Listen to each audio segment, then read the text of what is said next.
السلام عليكم، كنتمنى ان شاء الله تكونوا بخير وعلى خير. نتوما كتشوفوا هذا الفيديو اليوم ان شاء الله فيديو جديد، ولكن ماشي وصفه جديده. هذه الوصفه ديال الدجاج ديجا شاركتها معكم 9 دجاجات، وكاين بعض الفتيات اللي طلبوا مني انني ندير كميه قليله. داكشي انا هذه المره درت غير 4 ديال الدجاجات، وقلت نعاود نشاركها معكم. ودوز معايا ان شاء الله دابا المقادير والطريقه. هنايا راه درت قزبر ومعدنوس، درت ثومه، درت واحد شويه ديال زيت العود. دابا غادي ندير العطريه ديالي، العطريه كامله. الدجاج راه شللته وخليته يتسقطر. راكم كتعرفوا راه هاد الدجاج ديال اللي كيكون ديال المرجان ولا ديال البيم ولا كيكون ميدم، عرفتي كتبقاي كتعاودي ليه المره الاولى المره الثانيه المره الثالثه ويا ترى يا ترى يصفى ليك.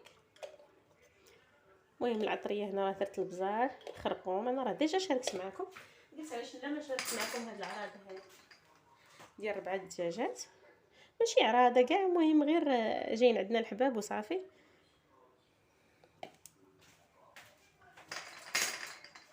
سكنجبير. المهم دائما كنقول لكم عطريه على حسب القياس ديال الدجاج اللي عندكم. هذا عندي القزبر يابس،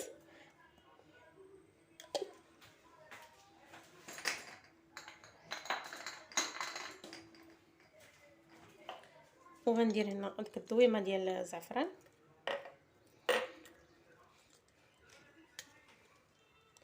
هاد الدويمه ديال الزعفران غير ديروهم لان كيعطيو واحد اللون زوين للدجاج. نزيد هكا واحده اخرى.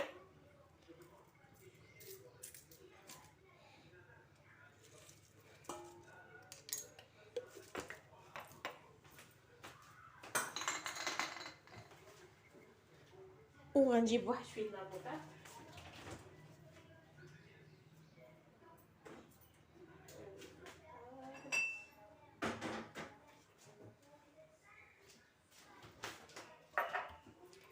معلقه صغيره.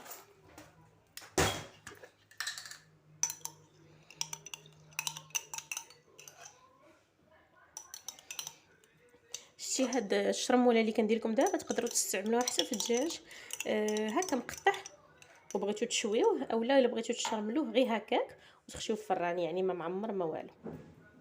ديروا ليه نفس هاد الطريقه كيجي زوين بزاف. هنا عاوتاني غندير هذيك صوص الجيريان باش تعطينا داك لو ديال الفيمي. وندير غير نكثر شي شويه باش يجي فيه هذاك لو ديال الفيمي، يجي زوين. وكما قلت لكم راه هاد الكيتشوب ولا هاد صوص باربيكيو اللي ما عندوش هذه يدير كيتشوب، كيعطيو هذاك اللون محمر للدجاج زوين. لا موطارد غنزيد واحد شي شويه صافي. شنو اخر؟ غادي ندير واحد شويه الحامض.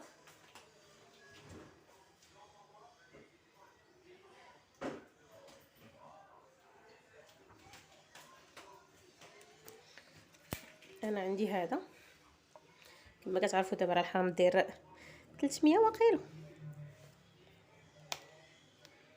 كلشي غلا الله يحضر السلامه، ما زعما ما تقدري ديري حتى شي حاجه. صافي ندير هكا شي شويه الحامض. انا راه مازال الدجاج راه غسلته المره الاولى بالملحه وسكنجبير وحكيته مزيان والخل، والغسله الثانيه عاوتاني درت ليه الملحه وسكنجبير ودرت ليه الخل ديال الحامض، ماشي الخل الاخر العادي. عاد فركته عاوتاني مزيان ودابا حطيته يتسخطر. صافي ندوز دابا غادي نضيف عاد ولا مش الطراجيم، غنضيف شويه ديال السمن، شويه كما قلت لكم ندير ربيص المعلقه غير شويه ما تكثروش باش يعطينا هذيك النسمه ديالو. هاد شويه، شفتوا شحال؟ هاد شويه في 4 ديال الدجاجات. ما بقاتش عندي الهريسه، غندير غير شويه ديال الصوص الجيريان حيت هي حاره.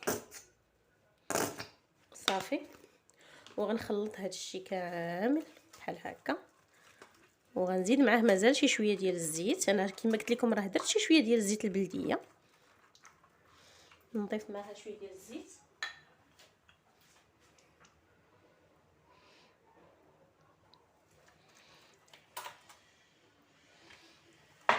صافي خلطوهم غير باش نخدم هذا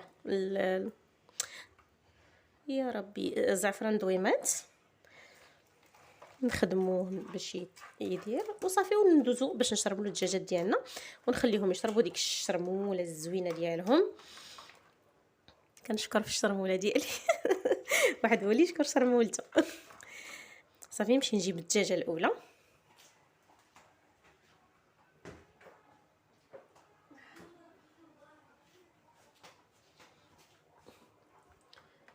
صافي ندوز عليها بحال هكا.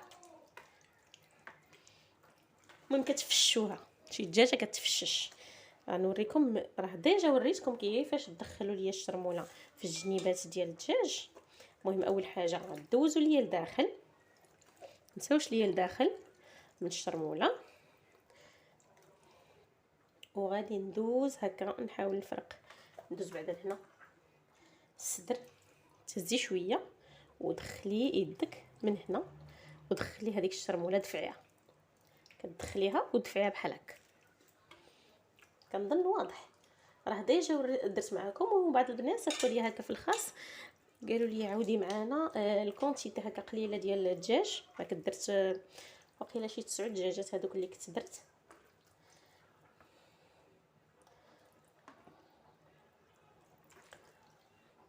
قالوا لنا عاودي معنا.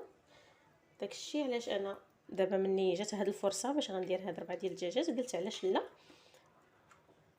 ما نعاودوش معكم. هنا شتي راه فرقت وخشت تخشي في هاد البلاصه، كتخشي ليا الشرموله باش الطرف اللي خديتي ديال الدجاج كيجي بنين كيف ما بغى يكون.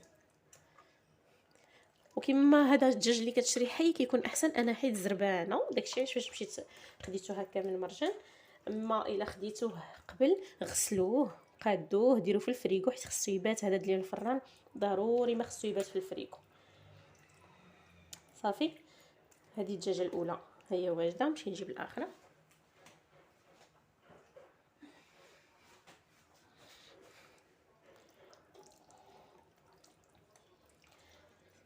وغندير ليها نفس الطريقه حتى نكمل هاد الدجاجات ديالي كاملين. انا صبقتهم هما الاولين نشرملهم باش يشربوا شويه ديال الشرموله على ما نوزد على ما نوجد هذيك العماره اللي غندير فيهم الوسط. هنا هذاك الشامبينيون هنا بعد ما كملت الدجاجه ديالي بطبيعه الحال باش نبقى غادا معكم. هنايا الشامبينيون راه هذه الغسله الاولى ندوز عليه غير هكا بايدي. راه الماء شويه راه ما بقاش سخون كيف كان. عندكم تحطوا يديكم والماء سخون. غادي نشلو تحيد لنا داك الطراب الاول ونعاود عاوتاني ندير ليه الماء طايب وشي شويه ديال الملحه قريصه باش يجي هكا بنين. وندير ليه ونخليه عاود يتغسل مره ثانيه. غير نتوما ضروري ديروا ليه الغسله الاولى وتعاودوا تغسلوا ليه الثانيه حيت كيكون فيه التراب. راه بغيت نوريكم هكا كاين مع هذه ما كيبان لكمش. صافي ندوز نشلو وندير ليه الغسله الثانيه ونخليه يطرق. هنا راني درت هاد ايبلي هذا. بغيت نوريكم نيت هاد ايبلي هذا ديال المرجان صراحه زوين. انا اللي عجبني فيه ان فيه 4. دابا هو فيه 500 غرام. دايرين كل نص 125 غرام تقريبا في ساشي. يعني الا بغيتي تهزي غير وحيده تقدري تستعمليها ويبقاو لك دوك 3 كل وحده في الساشيه ديالها. هنا انا راه حليت 3 ولكن انا هذه هي الفكره اللي عجباتني انهم دايرين 4 ساشي كويسه مزيانه صراحه. 10 ديال الدقيق كيوجد وتا الشكل ديالو زوين ورخيص. راه داير غير شي باقي لا شي 24 درهم ولا 25 درهم الا ما خفت نكذب. صراحه رخيص زوين. صافي هنايا انا راه درت هاد بلا ما تضحكوا لي على البانيو ديالي. راكم عارفين اي حاجه فيها التخلاط وداكشي كنديروه حنايا في البانيوات كلشي. كنظن كاع المغاربه كاملين بحال. دونك هنا راه درت شي شويه الربيع شي شويه ديال الثومه. هنايا راه درت الشامبينيون المعلب هذا.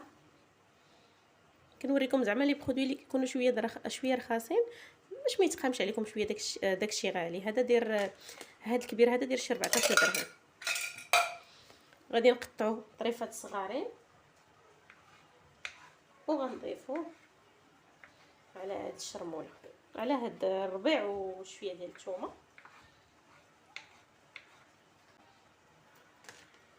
انا غنستعمل هنايا شامبينيون نوار، وغنستعمل حتى هذا الطري.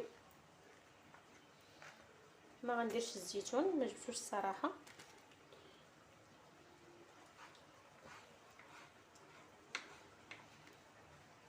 كنقطعوه غير شويه، راه ماشي كنقطعوه حتى يولي فرتوتات فرتوتات. كنقطعوه هكا شويه يجي باين.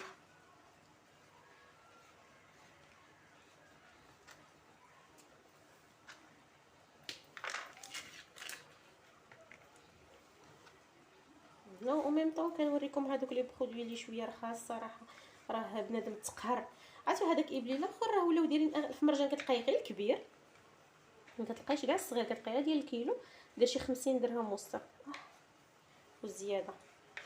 كتبغي حاجه صغيره باقيلا حتى الصغيره واقيلا داير لها شي 35 ولا شحال.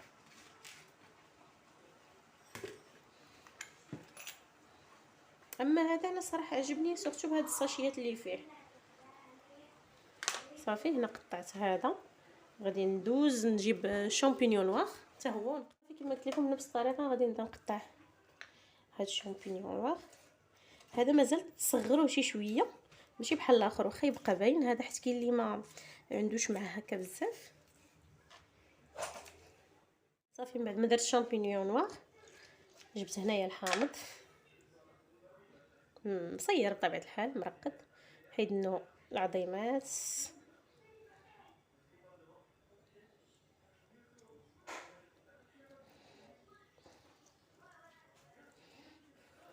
ونقطعوه حتى هو، نحيدو هكا هاد اللب غنقطعوه، وحتى ديك القشره غنقطعوها. عرفتي هكا الحامض مصير كي كيجي في هاد العماره راه تيجي فيها بنين، غيجربوه. ميم هاد القشره كتجي بنينه حيت مع كطيب معاه كيجي فريمون لذيذ. غير نتوما حاولوا تقطعوها طريفات صغارين باش ما ديرونجيش شي واحد هكا في الماكله على هاد الشكل. صافي انا غنستمر بحال هكا حتى غندير هنايا، غندير تقريبا 2 ديال الحامضات باش يجي هكاك محمض وزوين.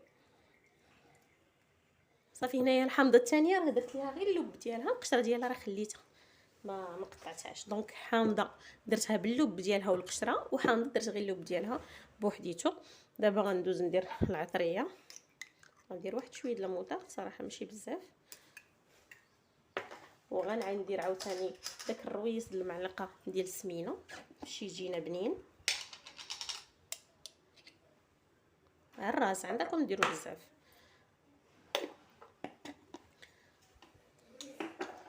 شويه ديال لاصوص باربيكيو،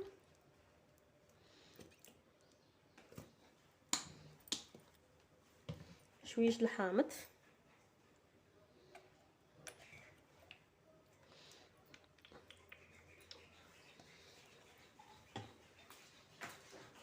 العطريه نفس العطريه اللي درنا في الدجاج غنديروا ليه بزار.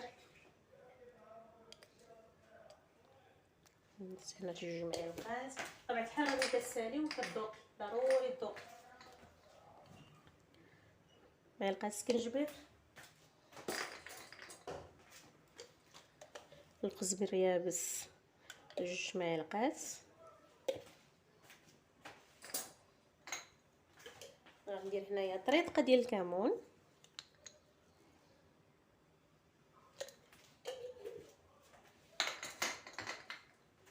وغندير حتى داك الزعفران اللي درتو معاكم قبيله طويلات.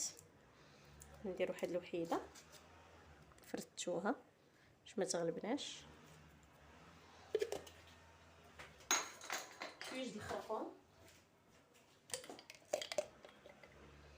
تقريبا معلقه صغيره.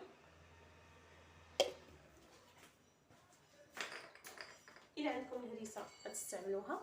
انا غادي ندير هنايا واحد شويه ديال لاصوص الصوجا. انا خديت هادي صوص الصوجا بنكهه الفطر، الصويا، صلصه الصويا بالفطر. صراحه اول مره غادي نجربها. نحلها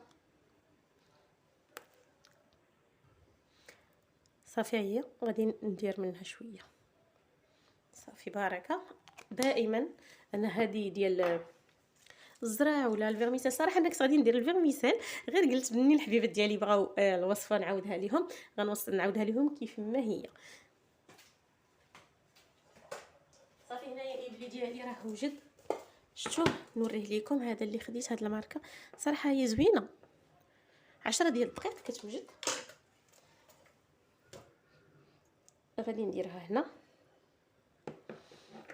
بطبيعه الحال غتبان لكم هنا كتير اكثر من الدجاج. انا غادي نستعملوه هكا كامل كما قلت لكم 3 ديال الساشيات. خليت ساشيه وحده في البواطه، غادي نديرهم حيت غادي بغيت نعمر، واللي بقى غادي نخشيه مع الدجاج وغادي نزوق به الطبسيل ديالي. صافي انا غادي نخلط ديك العطريه كلها مع هاد الابلي. انا كنستعمل الايد ديالي، تقدروا تستعملوا معلقه، ولكن شوفوا تتحكمي في الحاجه تتشرميها مزيان مني كديري اليد ديالك. حنا المغاربه راه معروفين اي حاجه كنديروا فيها اليد ديالنا باش كاختي تتحسي بلا تيكستور، تتحسي بهذا وتدخلي الحاجه المهم فهمتوني شنو بغيت نقول بلا ما نتفلسف عليكم بزاف. صافي انا غنخلطها هكا مزيان مزيان وغادي نذوقها. خصتها شي حاجه راه غادي نضيفها ليها، يعني غندوق. بانت ليا مسوسه ما فيهاش الملح. انا راه كيما شفتوا راه ما درتش الملحه. علاش؟ حيت كاينه الصوجا، كاين الموطارد، كاينه هذيك لاصوص باربيكيو، فيهم شي شويش الملح. الحامض مصير اوسي. داكشي علاش ما غاديش نديرو. هنايا غادي نشوف غير هذه الا باقي فيها شي شويه ديال الجيريان. صافي باش نحيد هاد القرعه ولا الشبق.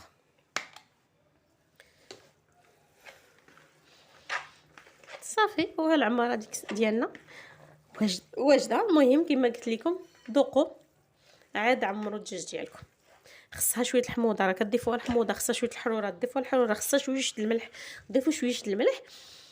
المهم نتوما ديك الساعه كديروا على حسب الذوق ديالكم. هنا واحد الاضافه نسيت ما ضفتهاش، هي شويه ديال الزيت باش ما كيجيش هاد الابلين ناشف. واخا الصراحه هذا زوين، لا كاليتي ديالو ماشي ناشفه. المهم شي شويه ديال الزيت باش هكا يجي ميدم. صافي غادي نخلطو وغنوجد اللاطه ديالي باش نولي غير باش زعما غير اللي عمرتها نديرها في اللاطه ديريكتومون.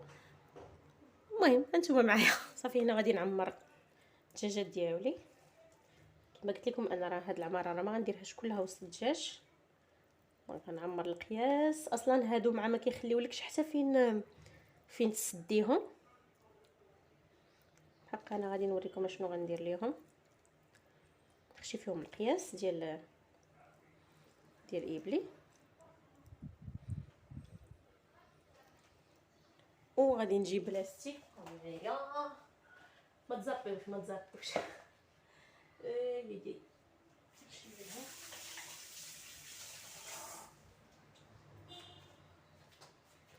هاد اللاستيكات هادو اللي كيجيو مع هاد الدجاجات اللي كيتباعوا هما باش غنجمع.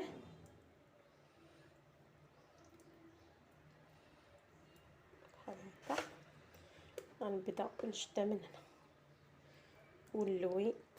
ياو المهم وقفوها بحال هكا باش تجيكم سهل. غيعصبكم هادشي الا كنتو بحالي. انا بعدا من النوع اللي كيتعصب. هانتوما شفتوا هادي انا جمعتها بحال هكا وغنشد هاد الرجيلات ونلويهم بحال غتلوي بحال كتجمعي شعرك بلاستيك بحال هكا. صافي ونحاولوا هكا تقادي ليها الحويجات ديالها ونديرها ديريكتومون في اللاطه.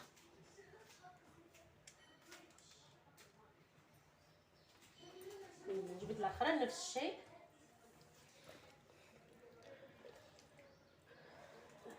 شويه الشرموله بحال هكا. نسيت ما خلطتش هذيك الزيت. ونعمر نحاول انني ما نخليش هاد التفتيتات فيها باش تبقى هكا نقيه. مني قلت لكم نحاول عاد هي طاح ليا. لا اله الا الله.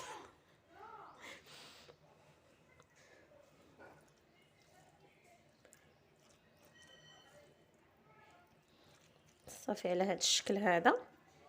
ونجيب عاوتاني لاستيك ونجمع هذه عاود رجليها، نحاول انني نسدها من هنا، غنجمعها بحال هكا، ولا غنجيب ليهم كيودون ونجمعهم صافي، وندير لهم كاملين لاستيك بحال هكا حتى نكمل هاد 4 دجاجات ديالي. انا راه كملت كما قلت لكم هذوك الدجاجات ديالي، حنا استفتهم هنا في اللاطه. هنايا الفرق ما بين هذاك الفيديو اللي درت لكم انني هنا غادي نطيبهم في الدار، ماشي غنديهمش الفران ديال الزنقه. عندي هنايا كما قلت لكم هذاك الحامضه اللي خليت ما درتش القشره ديالها، راني قطعتها هكا مرصوات على 4. غادي نسد بها بحال هاك، ونجيب كيوردون. واش كيبان لكم ولا لا؟ خشيتها الحامضه بحال هكا، شفتوا كندرقكم بايدي، شفتيها؟ وغنجيب كيوردون وغنحاول انني نجمع هذيك الجلده على هذا الشكل هذا شويه. مهم تجمع شويه، ما تبقاش هكا محلوله وصافي. وندير الاخرى نفس الشكل. هذه غادي نجيب هذاك الربع ديال الحامض، غنخشيه بحال هو تيدفع ليا هذاك داك ابليل داخل، خليه شي يخرج كيردون، ونشدها بحال هكا. هادشي بالحق الا كنتو خديتو بحال هكا الدجاج ما عندوش باش يتسد. ونرجع هذه هكا، خصهم يكونوا مخالفين. هذه حتى هي نفس الشكل، ندفع، نجيب ربع ديال الحامضه ندخلو، ونجيب كيردون يجمع ليا.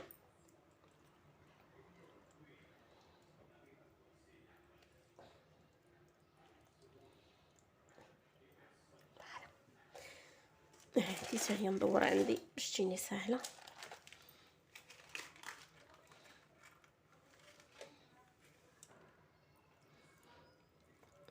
شد هكا، نجمع ليها هاد الجليده ونتكها بحال هكا بالكيوط. فوالا صافي، هما الدجاجات ديالي واجدين. غادي نشد دابا، غادي نكب عليهم الزيت من الفوق ونغطيهم بالبابي سلفيريزي، وندير ليهم الالومنيوم، نسد عليهم مزيان بالالومنيوم وندخلهم للفران. اما بالنسبه لهاد الحشوه اللي بقات ليا حتى هي غندير ليها البابي سلفيريزي وغندير ليها الالومنيوم ونحطها هكا في الجنب ديال الدجاج طيب معاه حتى هي صافي، ونخليهم باش يكملوا الطياب ديالهم.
صافي هنايا راني شعلت الفران. دابا غندوز ندخل هاد اللاطه ديالي ونخليها الوقت الكافي، تقدر تكون شي ساعه ونص حتى لساعتين على حسب الدجاج الحجم ديالو واش كبير ولا صغير. المهم راه غادي تشمي الريحه ديالو، غتعطي في الدار تبارك الله الريحه ديال الدجاج راه كتشميها. عن بعد. صافي نخليها المهم كما قلت لكم ساعه ونص حتى لساعتين، ها هو كيطيب على عافيه اللي كتكون شويه مجهده، ونخليه على خاطرو وحتى يطيب ان شاء الله، وكنعري عليه باش كيتحمر ليا. صافي دابا من بعد ما كملنا الدجاج غندوزو للخضيره ديالنا. صافي هنا راني قطعت اللوبيا، غنديرها تسلق شويه د الماء والملحه، ومني طيب غنحيدها ونكب عليها الماء بارد لعل وعسى تبقى لي انا دائما كتكحل، ما كتبقاش ليا في هذا اللون، نبغيها تبقى ليا في هذا اللون الخضر.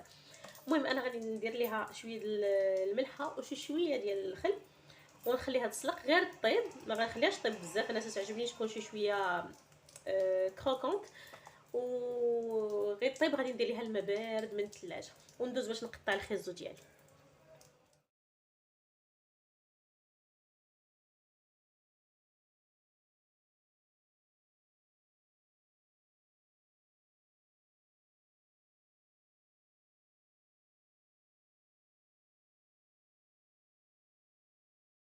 عندي هنايا من بعد ما تسلقات ليا اللوبيا او تسلقت ليا القرعه الخضراء، هنا راه هذا القرعه صوتيتها مع شويه ديال الزبده، شويه ديال الربيع، شويه ديال الثومه، شويه ديال الملحه والابزار، شحرتهم هكا شويه وشويه ديال الحامض، واللوبيا كذلك بحال نفس الطريقه. صافي دابا كندير الخيزو حتى هو راه كنشحر فيه، نتوما حتى هو نفس الطريقه، كنخليه دابا يتشحر شي شويه، وغادي نضيفو نرجعو مع هاد الخضيره نحطو هنايا حتى نبغي زعما نحط يجيو الناس ونبغي نحط. غادي ندخل ديك الساعه غير هاد الطاوه كلها الفران تسخن، مني كيكون كيتحمر الدجاج ندخلها حتى هي تسخن، باش غير ديك الساعه ملي نبدا ندريسي يكون كلشي سخون، بلا ما تبقاي حتى ديك الساعه يجيو الناس عاد تبقاي تهزي المقله وتبقاي تصوتي في الحاجه ولا. فهمتوني؟ كتجي هذه طريقه سهله، كتصوطيهم وتحطيهم هكايا في طاوه كبيره، باش ملي تتبغي تحطي ديك الساعه تدخلي غير الفران يسخنوا وهانتيا وجدتي الغديوه ديالك. صافي دابا انا غادي غير يوجد ليا الخيزو ونزيدو هنايا ونخليهم هنايا يرتاحوا حتى يقربوا يجيو الناس، عاد غنعري على الدجاج. دابا راه دازت عليه واحد تقريبا ساعه ونص، طفيت عليه حيت هما باقيين معطلين، طفيت عليه غنخليه في الفران، ما غنحل عليه ما والو حتى نحس بهم هكا من يعيطوا يقربوا جايين. غنعري على الدجاج وندخلو باش يتحمر كامل، وديك الساعه ندخلتها الطاوه باش تسخن. صافي وديك الساعه ندوزو للدريساج ديالنا. المهم نتلاقاو ان شاء الله مني نبغيو نحطو. وهنا هذا هو الطبق ديالنا من بعد ما كمل. هانتوما كما كتشوفوا حطينا هذاك الدجاج، زوقنا هكا بشويه اللوبيا القرعه والخيزو، والوسط راه درت هذاك ابلي اللي درتو بوحديتو، درتو هكايا الوسط. وانتم بطبيعه الحال كنقول لكم دائما التزيين كيبقى على حسب الاختيار، تقدروا ديروا بيض السمان، فروماج حمر، بزاف بزاف وبزاف. فهذا غديوه زوينه هكا خفيفه كيما ديال هذا الصيف بحال هكا. وصراحه راه جا لذيذ لذيذ لذيذ. راه كما قلت لكم مني كيقربوا هكا يجيو الناس كتعري على هذاك الدجاج ديالك من بعد ما كيطيب، كتعري عليه وكتخليه غير الفوق كيتحمر بلا ما تهبطي لتحت، تخليه ياخذ ديك التحميره ديالو يجي هكا زوين وهائل. عرفتي راه جا بحال الزبيده، غيعجبكم بزاف بزاف على ضمانتي. وهذه هي الوصفه، وكنشكركم بزاف بزاف بزاف على الثقه ديالكم وعلى لي كومونتير الزوينين ديالكم، ونتلاقاو ان شاء الله في فيديو قادم. مع السلامه.